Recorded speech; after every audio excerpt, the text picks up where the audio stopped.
So I got the engine pulled out. I was going to record it all, but I found out the engine is toast. So I kind of just lost interest in showing you guys it. But in case you guys need to know, how I did it was I just removed the engine, not the transmission.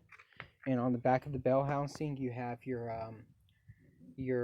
right there. You have your where my clutch, my master slave cylinder was. I removed that, and with these 4 bolts on the back, I removed my transmission. Took off those bolts. Oh, I took this off. This was a support for the transmission. Then after that, all I did was I loosened up the 2 motor mounts at the very bottom, which I already have the motor mounts here off, but I left this part on here, and I just took out the bolt out the motor mounts. That's what I did. And it allowed me to pick you up and slide it out and just make sure everything's disconnected. I was using this hoist, which is kind of crap for this job, but the way I did is I had this rope right here, and I ended up tying it from here to this motor mount when it was on, and the other one right there. Where did I take it off at? Right there, the other one. Now, to make it so when I did that, it was like this, because this couldn't go all the way up in the back of my truck. So what ended up happening was it made it really cockeyed like that, the motor.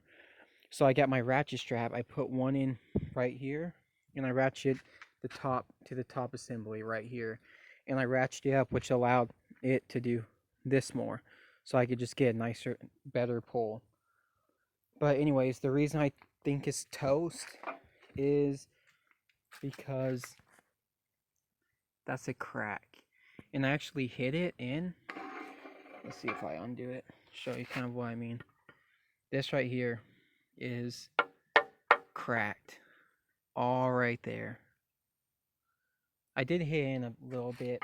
I don't know if I could weld it, or if I'm gonna get a new block, or get a different engine. I don't know what I'm gonna do yet. And the other crack is right there, which sucks because this is paint. It's not the paint. That right there is a crack. It's a crack.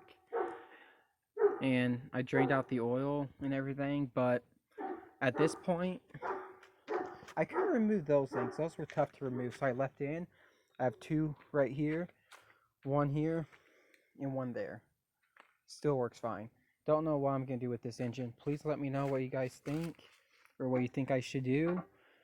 And this engine is original engine, and it only has on it like 80 something thousand miles on it.